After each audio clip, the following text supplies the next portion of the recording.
का यज्ञ बेकार है। और जो यज्ञ करते हैं घर में, उनको ऐसा लगता है कि यज्ञ हमारा बेकार चल जाए। इसको लगता है ऐसा आपका टाइम यहाँ पर आने का बर्बाद हो जाए, इनका पैसा समय सब वेस्ट हो जाए। नहीं, हम सब लोग अपने किए हुए काम का अच्छा फल चाहते हैं। हरि बोल। This is important knowledge. 5 minute. सबसे पहले यज्ञ अगर आप घर में कर रहे हो तो बिना गोबर गोमूत्र के कुंड नहीं बनना चाहिए। कुंड में यज्ञ करेंगे तो आप कितना भी वो भू स्वाहा भुव स्वाहा करो, वो जाएगा नहीं उसके आगे। उसके लिए गोबर गोमूत्र का प्लेटफॉर्म चाहिए। अगर पत्रा का लाया भी कभी आपने गलती से, गोबर का गोला रखना चाहिए। एक गोबर का गोला रखना चाहिए, उस पर गोमूत्र डालना चाहिए। सबको समझ में आया? घर में हवन करना है तो गोबर गोमूत्र का आविर्भाव होना ही चाहिए। नंबर 2, भगवान के नाम का कीर्तन किए बिना यज्ञ असफल है।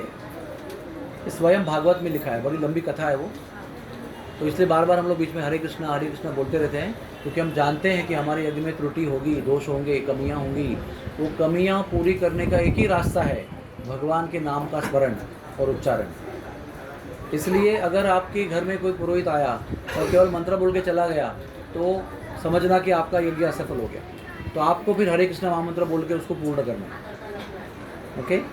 तीसरा इम्पॉर्टेंट बात, ये शायद किसी को पता नहीं होता है, भगवान की कृपा से हमको पता चला, लेकिन मैं सबको जहाँ जहाँ जाते बोलता हूँ कि अधिक से अधिक लोगों को ये पता चले कि क्या है ये। हवन करने के बाद में अगर महाभारत की कथा नहीं की आपने तो हवन बेकार है। इसलिए 2 वाक्य में क्यों ना हो, महाभारत का उल्लेख करना चाहिए, वो मैं करूँगा इसके बाद। चौथी बात यह है कि ब्राह्मण को भोजन कराना बहुत आवश्यक है। नकली ब्राह्मण नहीं, जो कार्य से, कृति से, कर्म से ब्राह्मण है, जन्म से नहीं। जिसका व्यवहार और जिसका कार्य जो भी करता है वो ब्राह्मण का होना चाहिए। योग्य ब्राह्मण को भोजन कराना जरूरी है। और 5वीं बात है कि यज्ञ करने वाले ब्राह्मण को दक्षिणा देना बहुत ज़रूरी है, क्योंकि दक्षिणा नहीं दी तो आपका ही यज्ञ असफल होगा। आप 1 रुपया दो, चारा नहीं दो, 50 पैसे दो, कोई प्रॉब्लम नहीं है। उसमें कोई नियम और रेट नहीं होता है। अगर रेट होता है तो वो ब्राह्मण सही नहीं है कि भाई साहब आपका शादी का कितना रेट है, तो बोलेगा 51,000 रुपया। वास्तु का कितना है? 15,000 रुपया। आपका इसका कितना है, उसका कितना है, वो रेट होगा तो वो ब्राह्मण बिजनेस कर रहा है। ब्राह्मण जो है उसको बिजनेस नहीं करना चाहिए।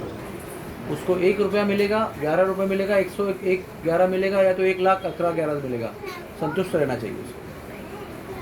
कभी भी रेट नहीं बोलना चाहिए, मेरा वास्तु का इतना रेट है, मेरा उसका इतना रेट है। ब्राह्मण को जाने आने का और जो भी उसके खर्चे होते हैं वो देना चाहिए। वो ब्राह्मण के खर्चे में अपना यज्ञ नहीं होना चाहिए। ब्राह्मण को 1 रुपया भी खर्च नहीं होना चाहिए। उसका समय देगा वो आपको, उसका मंत्र देगा, उसका सब कला देगा आपको, लेकिन वो खर्च नहीं करके आना चाहिए यहाँ पर। इसलिए या तो वो रिक्शा से आएगा तो रिक्शा का कॉस्ट देना चाहिए, या तो उसको पिकअप करके ड्रॉप करना चाहिए। कहीं बाहर गाँव यज्ञ होगा तो उसका ट्रेन फ्लाइट जो भी है वो देना चाहिए, रहने की व्यवस्था करनी चाहिए। तो ब्राह्मण को इस तरह से सम्मान करना चाहिए। और ऊपर से आपकी जो यथाशक्ति, यथा इच्छा, क्या बोला मैंने? यथाशक्ति यानी आपकी क्षमता कितनी है। आप करोड़पति नहीं हो। और इच्छा यानी आपकी इच्छा भी होती है ना, कभी क्षमता होती, कभी इच्छा नहीं होती, कभी इच्छा होती, क्षमता नहीं होती। इसलिए बोला है कि यथा इच्छा यथाशक्ति आपको देना है। ये 5 चीज़ करने के बाद ही ये पूरा इतना घंटे कर रहे हैं ना काम उसको, और वो फल प्राप्ति क्या है बताओ? क्या चाहते हो आप? हम भगवान की संतुष्टि चाहते हैं। भगवान की संतुष्टि मिलने ही आपकी संतुष्टि अपने आप हो जाती है। पेट में अन्न जाते ही हाथ को भी अन्न मिलता है कि नहीं, दिमाग को मिलता है कि नहीं, आंखों को मिलता है कि नहीं? क्या अलग से लाते हैं आप? खाली दवा डालते हैं, खाना नहीं खिलाते, खाना पेट में डालते हैं, और यहाँ से पूरे शरीर को अन्न प्राप्त होता है, शक्ति प्राप्त होती है। वैसे सम सिद्धि हरितोषणम, तो भगवान संतुष्ट हो तो सब संतुष्ट हो जाए। पूरी सृष्टि, पूरे लोक, 14 भुवन ब्रह्मांड सब संतुष्ट हो जाए। तो हम ऐसा तक मांग नहीं करते हैं मुझे कपड़े भी मिलने दो, मुझे धन भी मिलने दो, मुझे बच्चे भी होने दो, ऐसा अलग अलग मांग नहीं करते हैं। हम लोग एक ही भगवान को संतुष्ट करते हैं। बच्चा आपके पास अलग अलग एप्लीकेशन देता है क्या? मम्मी फीस भरो, मम्मी चड्डी लेके आओ, मम्मी जूता लेके आओ, मम्मी स्कूल बैग लेके आओ, मम्मी खाना खिलाओ, मम्मी दवाई दो, अलग अलग बोलता है क्या? कुछ नहीं बोलता है बेटा। अपने आप माता पिता उसको सब दे देते हैं। बच्चे को पता नहीं, उतना ज़्यादा पता माता पिता को होता है कि उनको क्या ज़रूरत है। उसी प्रकार से भगवान को पता है कि आपका कल्याण किस में है। उनको संतुष्ट करेंगे, आपका कल्याण अपने आप कर रहे हैं आप। तो ये फल हम बोल रहे हैं, आपको ये नहीं बता रहे हैं कि उनसे मांगो, पैसा दो, अच्छा अभी 2 रूम का है 4 रूम का फ्लैट दो, 2 व्हीलर है 4 व्हीलर दो, ये सब मत मांगो, ये बेकार की मांगे हैं, ये खत्म होने वाली मांगे हैं। अब ऐसी मांग करो जो खत्म नहीं होती है। अभी लास्ट है महाभारत। अगर शॉर्ट में सुनना है 2 लाइन में तो क्या है, महाभारत के युद्ध के पहले अर्जुन मोहित हो गया और बोला मैं युद्ध नहीं करूँगा। कृष्ण आए, गीता सुनाई और उसने युद्ध किया। ये भी कथा होगी कि नहीं? इतना बोलना भी काफ़ी है, लेकिन ये बोलना ज़रूरी है। जैसे आप बोलेंगे कुंती का विवाह पांडु से हुआ और फिर उसको शाप मिला कि वो पत्नी के पास जाएगा तो मर जाएगा। फिर वो जंगल गए, वनवास में रहने लगे। तो पांडु ने कहा, अरे कुंती, आपको तो देवताओं से वर प्राप्त है ना, आपको दुर्वासा मुनि ने वर दिया था, किसी भी देवता को बुला के पुत्र प्राप्ति कर सकते हो। अभी आप उन 5 मंत्रों का उपयोग करो। फिर उसने पहला मंत्र उपयोग किया, धर्मराज को बुलाया, यमराज को, इसके द्वारा युधिष्ठिर का जन्म हुआ। फिर वायुदेव को बुलाया मंत्र बोल के, तो भीमसेन का जन्म हुआ। फिर इंद्र को बुलाया तो अर्जुन का जन्म हुआ। फिर अश्विनी कुमारों को बुलाया 2, तो नकुल और सहदेव का जन्म हुआ। ये भी महाभारत की कथा है। तो वैसे वो पांडु के पुत्र नहीं है, लेकिन कुंती के पुत्र जरूर है,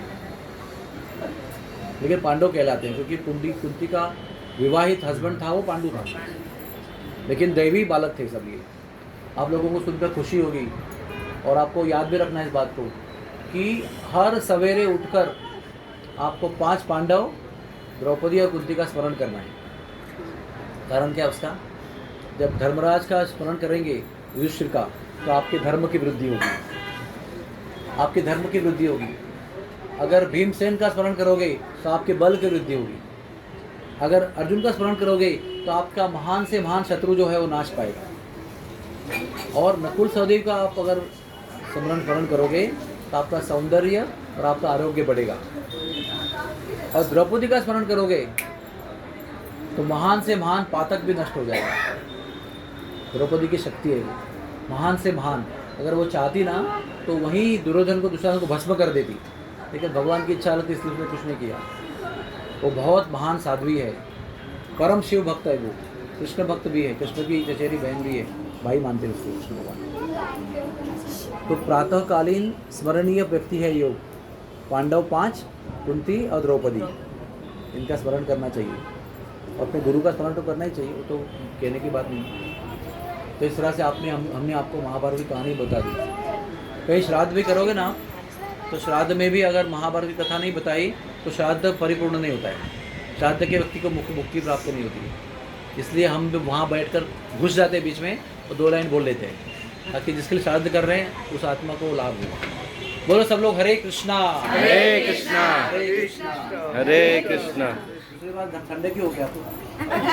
हरे कृष्णा हरे कृष्णा हरे कृष्णा हरे कृष्णा कृष्णा कृष्णा कृष्णा कृष्णा हरे हरे हरे हरे हरे राम हरे राम हरे राम हरे राम राम राम राम राम हरे हरे हरे हरे। बोलो ब्रजभूषण गोपाल की जय। रकुमाबाई की जय। रामचंद्र भगवान की जय। पूज्य प्रभुपाद महाराज की जय। पूज्य राधानाथ महाराज की जय।